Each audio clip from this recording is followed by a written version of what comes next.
हमारे 33 कोटि देवता रहते हैं। जी। जब गौ हत्या होती है तो हमारे देवताओं का अपमान होता है और जिसका अपमान होने लगता है उसकी शक्तियाँ कमज़ोर हो जाती हैं। आप ही को रोज़ 4 गाली लोग देने लगें, आपकी नज़र नीची हो जाएगी, आप घर से निकलना बंद कर दोगे, आप कुछ काम करना बंद कर दोगे। और आपका 4 तारीफ़ करें लोग, आप निकल के अच्छे काम, बीमार रहोगे तब भी करने लगोगे। यही होता है ना।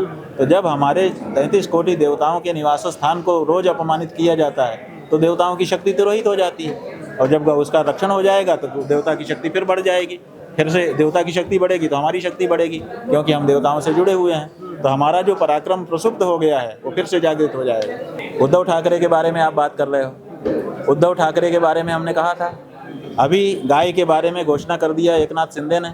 अब हम एकनाथ शिंदे का समर्थन कर रहे हैं। हमने भरी सभा में उसकी प्रशंसा की। तो एकनाथ शिंदे कांग्रेस का है, तो फिर आप मतलब हमारी कौन सी बात से ऐसा अवधारणा निकाल दे रहे हो? हमको ये बताना होगा आपको कि आपने कौन सी बात से अवधारणा निकाली, बताइए। एक तो ये आप लोगों का प्रचार है, ये IT सेल का काम है, जिसके ट्रैप में आप भी पड़ गए हो। आपके मन में ये बात आ गई है, ये असलियत नहीं है। असलियत ये है कि ना तो हम कांग्रेस के हैं ना तो हम भाजपा के हैं।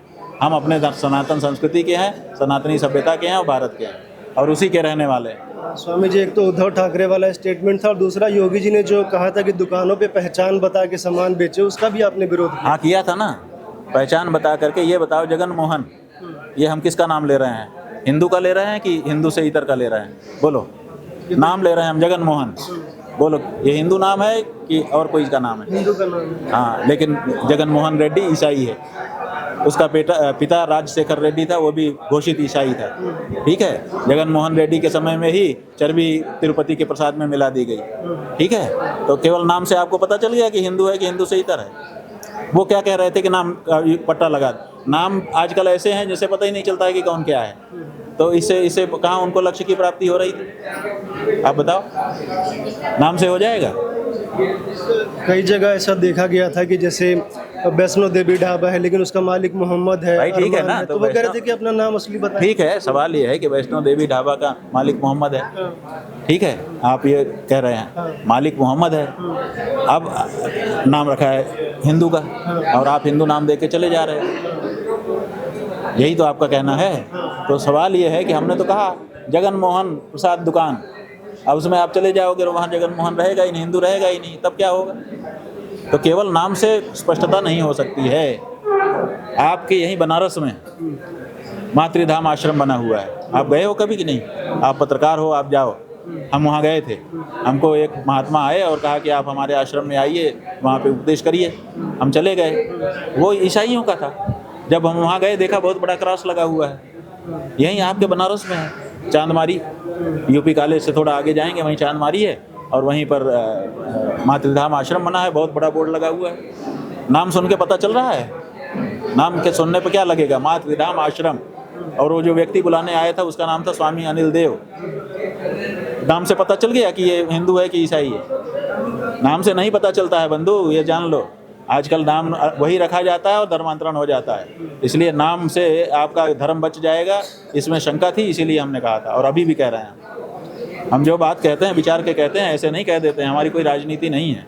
हाँ ठीक है ना, तो हमने क्या गलत कहा? अमेरिका चुनाव के बारे में हमने क्या गलत कहा? कमला हैरिस भारतीय मूल की थी, तो भारत की मूल का जो व्यक्ति होगा, भारत के लोगों की भावना उससे जुड़ी होगी कि नहीं जुड़ी होगी?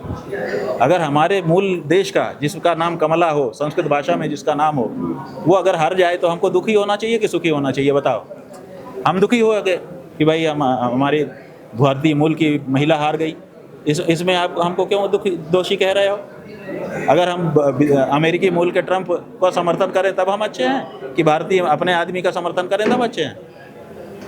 स्वामी जी, आप बताओ। अभी बांग्लादेश, आप ये बताओ हमको कि कमला नाम की महिला जो भारतीय मूल की कही जाती है, वो उसके हारने से भारत का मूल का आदमी सुखी होगा कि दुखी होगा? और अगर हम दुखी हो गए और हमने कहा कि भाई अच्छा नहीं हुआ, तो इसमें हमको आप विवादास्पद क्यों कह रहे हैं? स्वामी जी, आपके जो स्टेटमेंट अभी रिसेंट में आ रहे हैं काफ़ी विवादास्पद स्टेटमेंट आ रहे हैं। अभी धारा 370 का आपने कहा कि दोबारा से लागू कर। हाँ ठीक है ना, आप देखिए कि जब धारा 370 हटाई जा रही थी तो उसमें क्यों नहीं विचार किया गया गौ हत्या के बारे में। वहाँ रणवीर दंड संहिता लागू थी, उस रणवीर दंड संहिता के अंतर्गत गौ हत्या वहाँ नहीं हो सकती थी, उसको हटा दिया गया। अब पूरे कश्मीर में छूट दे दी गई कि आप खूब गाय मारो। अब पठानकोट हम गए थे, पठानकोट के लोग हमारे पास इकट्ठा होके आए, बोले रोज़ 25 गाड़ी जा रही है, हम क्या करें, 1-2 गाड़ी हम बचा पाते हैं, बाकी सब चली जाती है। अब रोज़ गौ हत्या हो रही है हज़ारों की संख्या में, पूरे पंजाब से इकट्ठा करके कश्मीर में ले गए और कश्मीर में मार दिए।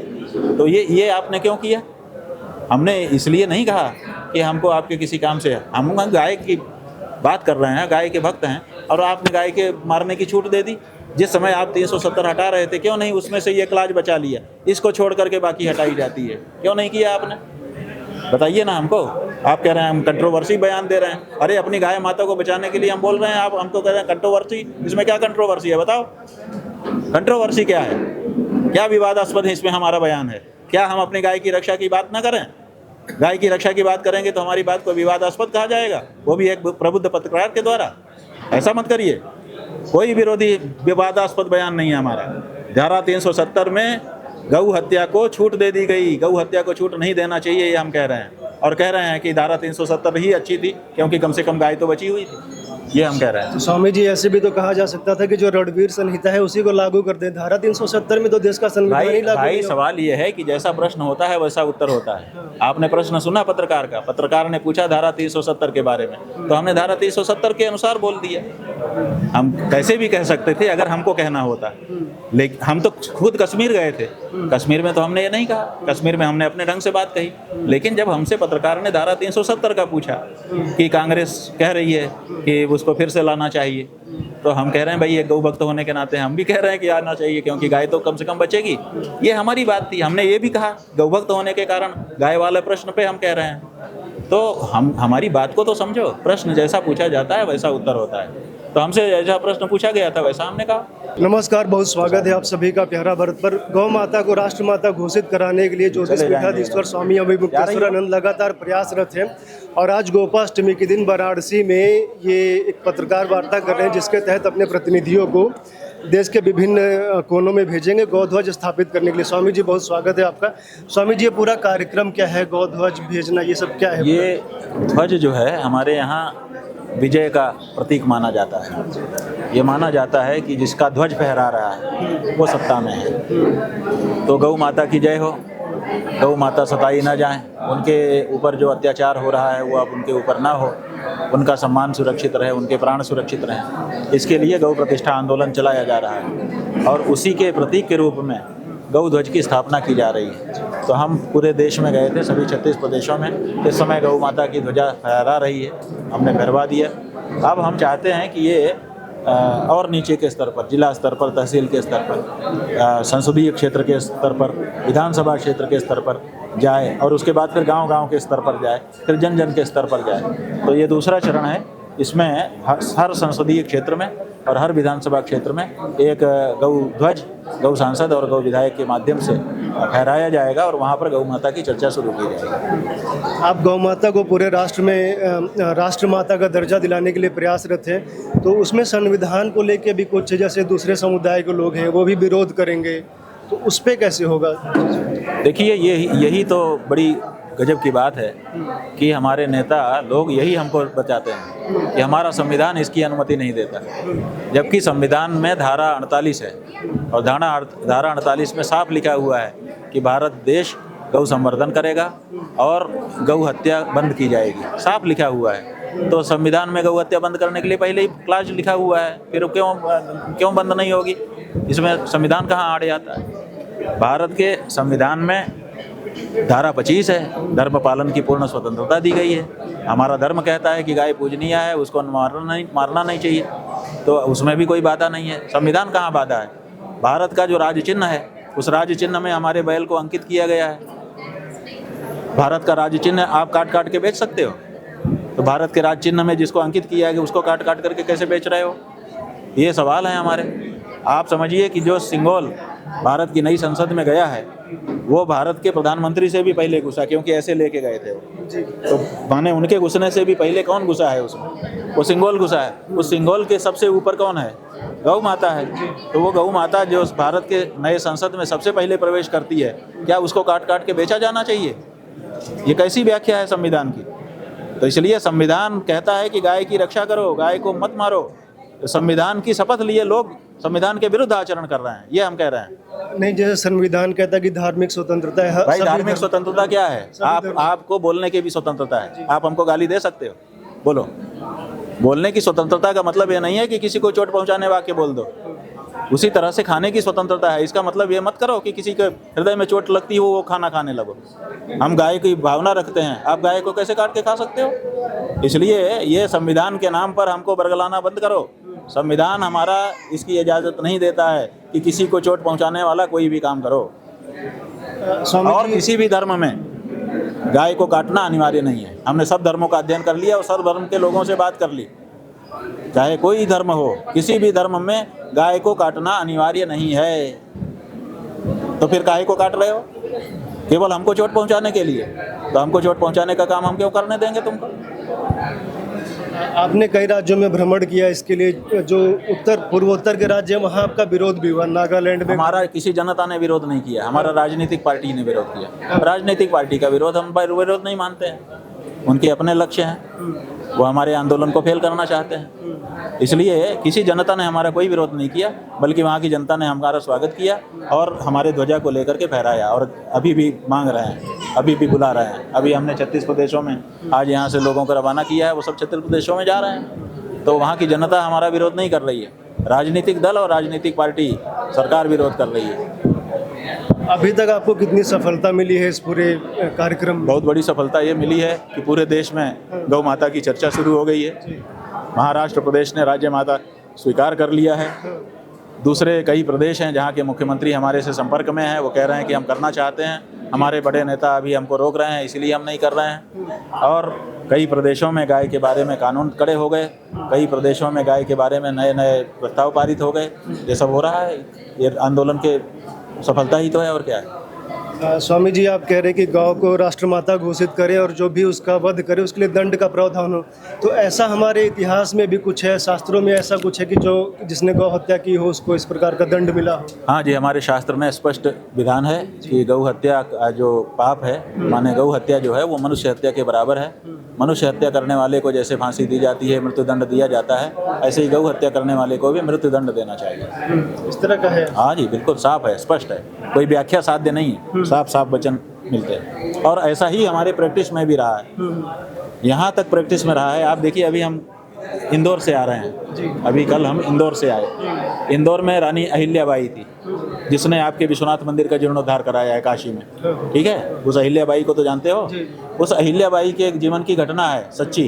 क्या घटना है कि उसके बेटा मालेराव, उसका नाम था मालेराव, उसका स्वयं से उत्पन्न किया बेटा औरस पुत्र था, उसकी यात्रा निकली हुई थी और उस यात्रा में भीड़ में एक बछड़ा आकर के उसके रथ के नीचे दब करके मर गया, ठीक है। रानी अहिल्याबाई ने कहा कि तुम्हारी लापरवाही से मरा है, इसका मतलब तुम गौ हत्यारे हो, तुम दोषी हो, तुमको दंड दिया जाएगा। उसने कहा माँ जो दंड देना हो दो, मैं दोषी नहीं रहना चाहता।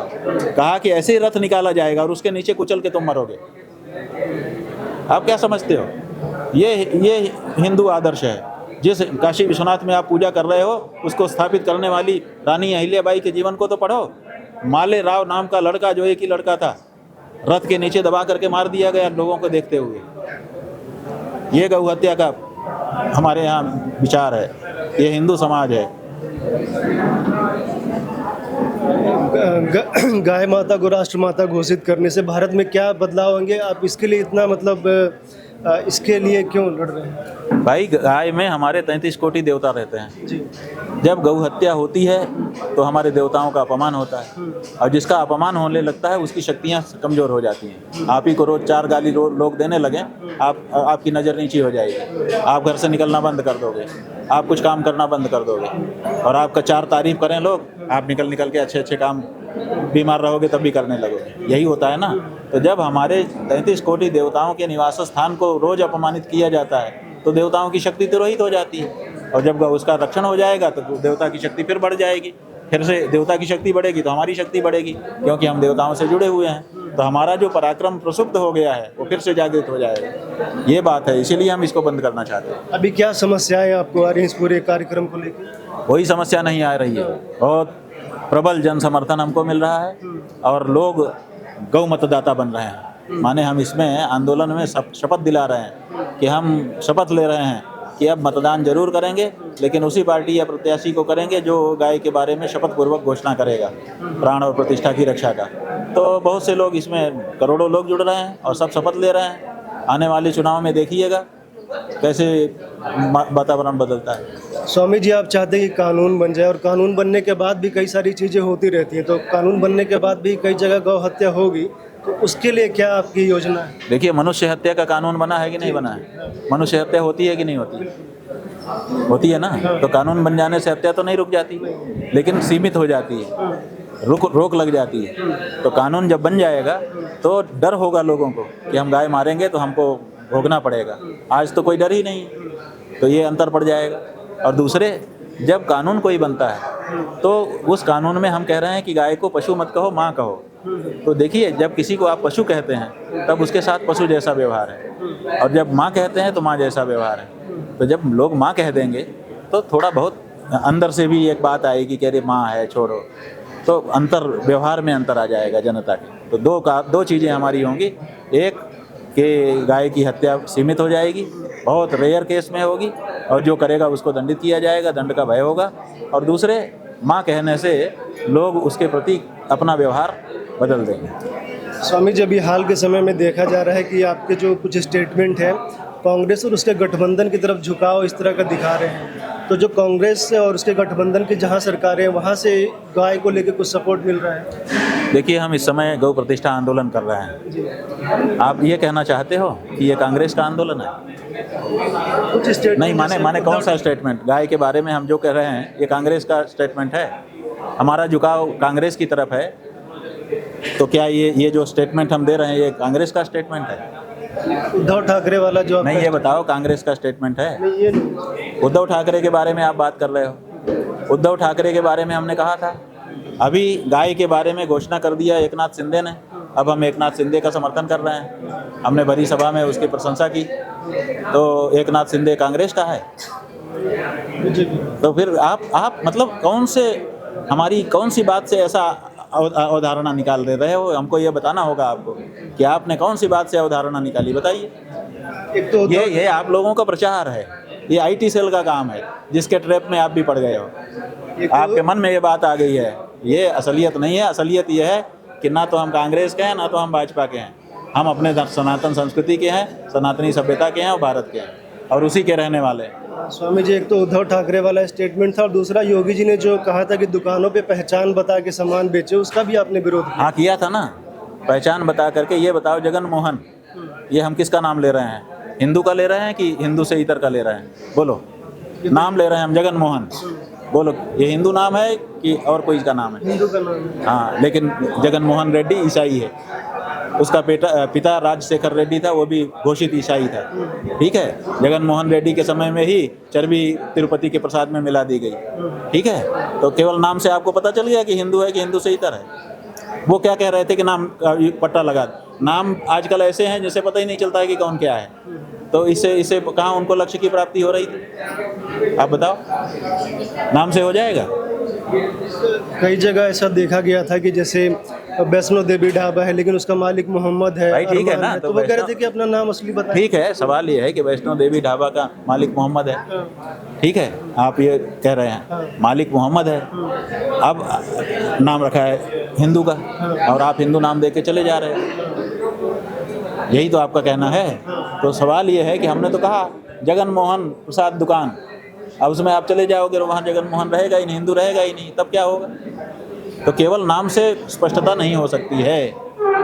आपके यहीं बनारस में मातृधाम आश्रम बना हुआ है, आप गए हो कभी कि नहीं? आप पत्रकार हो, आप जाओ, हम वहाँ गए थे, हमको एक महात्मा आए और कहा कि आप हमारे आश्रम में आइए, वहाँ पे उपदेश करिए। हम चले गए, वो ईसाइयों का था। जब हम वहाँ गए देखा बहुत बड़ा क्रॉस लगा हुआ है, यहीं आपके बनारस में है, चांदमारी, यूपी कॉलेज से थोड़ा आगे जाएंगे वहीं चांदमारी है, और वहीं पर मातृधाम आश्रम बना है, बहुत बड़ा बोर्ड लगा हुआ है। नाम सुन के पता चल रहा है, नाम के सुनने पे क्या लगेगा, मातृधाम आश्रम, और वो जो व्यक्ति बुलाने आया था उसका नाम था स्वामी अनिल देव। नाम से पता चल गया कि ये हिंदू है कि ईसाई है? नाम से नहीं पता चलता है बंधु, ये जान लो। आजकल नाम वही रखा जाता है और धर्मांतरण हो जाता है, इसलिए नाम से आपका धर्म बच जाएगा, इसमें शंका थी, इसीलिए हमने कहा था और अभी भी कह रहे हैं। हम जो बात कहते हैं विचार के कहते हैं, ऐसे नहीं कह देते हैं, हमारी कोई राजनीति नहीं है। ये हमको कैसे किसी से वोट नहीं लेना है ध्रुवीकरण करके, हमको किसी सत्ता में नहीं जाना है, हम अपनी सत्ता में हैं। स्वामी जी, आपके जो स्टेटमेंट अभी रिसेंट में आ रहे हैं, काफ़ी विवादास्पद स्टेटमेंट आ रहे हैं। अभी धारा 370 का आपने कहा कि दोबारा से लागू कर। हाँ ठीक है ना, आप देखिए कि जब धारा 370 हटाई जा रही थी तो उसमें क्यों नहीं विचार किया गया गौ हत्या के बारे में? वहाँ रणवीर दंड संहिता लागू थी, उस रणवीर दंड संहिता के अंतर्गत गौ हत्या वहाँ नहीं हो सकती थी, उसको हटा दिया गया। अब पूरे कश्मीर में छूट दे दी गई कि आप खूब गाय मारो। अब पठानकोट हम गए थे, पठानकोट के लोग हमारे पास इकट्ठा होके आए, बोले रोज़ 25 गाड़ी जा रही है, हम क्या करें, 1-2 गाड़ी हम बचा पाते हैं, बाकी सब चली जाती है। अब रोज़ गौ हत्या हो रही है हज़ारों की संख्या में, पूरे पंजाब से इकट्ठा करके कश्मीर में ले गए और कश्मीर में मार दिए। तो ये आपने क्यों किया? हमने इसलिए नहीं कहा कि हमको आपके किसी काम से, हम गाय की बात कर रहे हैं, गाय के भक्त हैं, और आपने गाय के मारने की छूट दे दी। जिस समय आप 370 हटा रहे थे, क्यों नहीं उसमें से ये क्लाज बचा लिया, इसको छोड़ करके बाकी हटाई जाती है, क्यों नहीं किया आपने? बताइए ना हमको। आप कह रहे हैं हम कंट्रोवर्सी बयान दे रहे हैं, अरे अपनी गाय माता को बचाने के लिए हम बोल रहे हैं, आप हमको कह रहे हैं कंट्रोवर्सी। इसमें क्या कंट्रोवर्सी है बताओ? कंट्रोवर्सी क्या है? क्या विवादास्पद है इसमें हमारा बयान है? क्या हम अपनी गाय की रक्षा की बात ना करें? गाय की रक्षा की बात करेंगे तो हमारी बात को विवादास्पद कहा जाएगा, वो भी एक प्रबुद्ध पत्रकार के द्वारा। ऐसा मत करिए, कोई विरोधी विवादास्पद बयान नहीं है हमारा। धारा 370 में गौ हत्या को छूट दे दी गई, गौ हत्या को छूट नहीं देना चाहिए, ये हम कह रहे हैं। और कह रहे हैं कि धारा 370 ही अच्छी थी, क्योंकि कम से कम गाय तो बची हुई थी, ये हम कह रहे हैं। तो स्वामी जी, ऐसे भी तो कहा जा सकता था कि जो रणवीर संहिता है उसी को लागू कर दें। धारा 370 में तो देश का संविधान ही लागू भाई नहीं होगा। सवाल ये है कि जैसा प्रश्न होता है वैसा उत्तर होता है। आपने प्रश्न सुना पत्रकार का, पत्रकार ने पूछा धारा 370 के बारे में, तो हमने धारा 370 के अनुसार बोल दिया। हम कैसे भी कह सकते थे अगर हमको कहना होता, लेकिन हम तो खुद कश्मीर गए थे, कश्मीर में तो हमने ये नहीं कहा, कश्मीर में हमने अपने ढंग से बात कही। लेकिन जब हमसे पत्रकार ने धारा 370 का पूछा कि कांग्रेस कह रही है कि उसको फिर से लाना चाहिए, तो हम कह रहे हैं भाई, ये गौ भक्त होने के नाते हम भी कह रहे हैं कि आना चाहिए, क्योंकि गाय तो कम से कम बचेगी। ये हमारी बात थी, हमने ये भी कहा गौ भक्त होने के कारण गाय वाले प्रश्न पे हम कह रहे हैं। तो हमारी बात को तो समझो, प्रश्न जैसा पूछा जाता है वैसा उत्तर होता है। तो हमसे जैसा प्रश्न पूछा गया था वैसा हमने कहा। अभी अमेरिकन चुनाव पे भी आपका एक स्टेटमेंट आया है। हाँ ठीक है ना, तो हमने क्या गलत कहा? अमेरिका चुनाव के बारे में हमने क्या गलत कहा? कमला हैरिस भारतीय मूल की थी, तो भारत की मूल का जो व्यक्ति होगा, भारत के लोगों की भावना उससे जुड़ी होगी कि नहीं जुड़ी होगी? अगर हमारे मूल देश का जिसका नाम कमला हो, संस्कृत भाषा में जिसका नाम हो, वो अगर हार जाए तो हमको दुखी होना चाहिए कि सुखी होना चाहिए? बताओ। हम दुखी हो गए कि भाई हमारी भारतीय मूल की महिला हार गई, इसमें आप हमको क्यों दोषी कह रहे हो? अगर हम अमेरिकी मूल के ट्रंप को समर्थन करें तब हम अच्छे हैं, कि भारतीय अपने आदमी का समर्थन करें तब अच्छे हैं? स्वामी जी, आप बताओ। अभी आप बांग्लादेश, ये बताओ हमको कि कमला नाम की महिला जो भारतीय मूल की कही जाती है, वो उसके हारने से भारत का मूल का आदमी सुखी होगा कि दुखी होगा? और अगर हम दुखी हो गए और हमने कहा कि भाई अच्छा नहीं हुआ, तो इसमें हमको आप विवादास्पद क्यों कह रहे हैं? हमको अपनी भावना व्यक्त करने का अधिकार है कि नहीं है? हमको लगता था कि भारतीय मूल की है, इसको जीतना चाहिए, महिला है, इसको नंबर 1 मिलना चाहिए। नहीं मिला तो हमने कह दिया। और वो जो ट्रंप है उसने कहा है कि मोदी अच्छे हैं लेकिन भारत ठीक नहीं, और भारत के खिलाफ उसने वक्तव्य दिए हैं,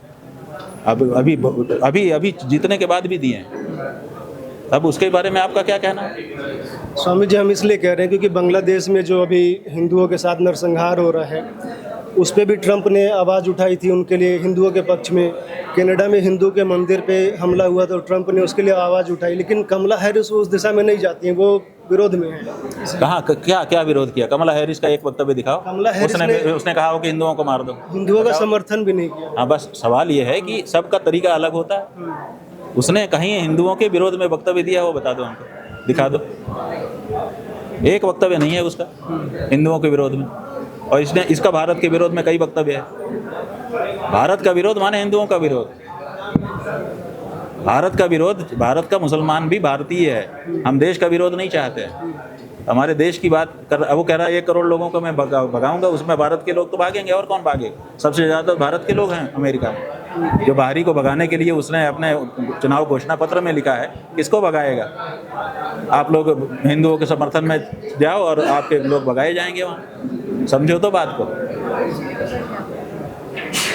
जो ट्रम्प राष्ट्रपति के पद पर जब उतरा तो प्लेन में गोपनीय दस्तावेज लेकर के चला गया। उस ट्रम्प के बारे में आप क्या बात कर रहे हैं? मुझे तो पॉलिटिकल स्टेटमेंट हो गया ना। कमला का भी कुछ होगा, कमला का भी तो कुछ होगा ही भाई। कहाँ, आप बताओ ना, कमला का क्या है? कमला कह रही है कि हम सत्ता हस्तांतरण अच्छा करेंगे। आपके चूंकि ट्रम्प के पक्ष में आपकी भावना है, इसलिए आप तर्क पे तर्क करते चले जा रहे हो। स्वामी जी, भारत के पक्ष थोड़े में, कुछ कह रहे हैं। भारत के पक्ष किसी में की भावना किसी पक्ष में हो सकती है। हमने अपनी बात कह दी, आप तर्क पे तर्क इसलिए कर रहे हो क्योंकि आपकी ट्रम्प के पक्ष में भावना है। तो आपकी भावना अच्छी है, आप अपनी बात कह रहे हो। वैसे ही हमारी भी भावना है। हमारी भावना को क्यों आप दबाना चाहते हो? जो हमारी समझ है उसी के अनुसार हम आपको जवाब देंगे। आपको केवल जवाब सुनना है, आपको हमारे ऊपर अपनी भावना नहीं थोपनी है। स्वामी जी, भारत के लिए और जो गौ आंदोलन आप कर रहे हैं उसके लिए अभी क्या कार्य योजना आपकी आने वाले समय हमारी के लिए? कार्य योजना ये है कि अभी हमारा गौ ध्वज संसदीय क्षेत्र के स्तर पर, फिर विधानसभा के क्षेत्र के स्तर पर जा रहा है। इसके बाद पंचायत के स्तर पर, फिर गांव के स्तर पर जाएगा, फिर घर घर जाएगा, और इस तरह से देश भर में गौ माता के प्रति जागृति लाई जाएगी। 33 करोड़ लोगों को हम संकल्प दिला रहे हैं कि हम गौ मतदाता बनेंगे, और कुंभ में एक बहुत बड़ा गौ महायज्ञ, गौ प्रतिष्ठा महायज्ञ कर रहे हैं ताकि आध्यात्मिक शक्ति भी मिले। उसके बाद गौ प्रतिष्ठा अनुरोध आंदोलन हमारा फाल्गुन में होगा। सभी सांसदों और विधायकों से हम अनुरोध करेंगे कि अपने सदन में जा कर के गौ माता की बात उठाइए, ताकि क्षेत्र की जनता की बात है। और 27 मार्च को चैत्र कृष्ण त्रयोदशी को काशी में बहुत बड़ी संख्या में गौ भक्त इकट्ठा होने वाले हैं, और यहाँ से गौ माता की आवाज़ लगाने वाले हैं। ये हमारा अभी तक का कार्यक्रम है, घोषित है। बहुत और पूछ लो। जी स्वामी जी, गुरुकुल स्थापना की जो बात आपने कही थी, वो चल रहा है। कई शाखाएं, जब आपसे कही थी उसके बाद से कई शाखाएं हमारी स्थापित हो गई। अभी एक सप्ताह पहले अंजोरा धाम गोपीगंज के पास एक नई शाखा हमारी फिर से खुली है। अब कई शाखाएं हमारी हो चुकी हैं, देश के कई प्रदेशों में हो गई। वो काम निरंतर हमारा चल रहा है। एक और प्रश्न आम जनता के मन में आ रहा था, जैसे अंबानी की शादी में आप गए थे तो कुछ लोग कह रहे थे कि जैसे आम जनता भी बुलाती है आपको अपने घर पे किसी कार्यक्रम में, तो क्या ये कैसे? बात यह है कि ये सवाल दिल्ली में एक पत्रकार ने हमसे पूछा था कि आप जो है बड़े लोगों की शादी में जाते हैं, आम लोग भी तो बुलाते हैं, आप क्यों नहीं जाते?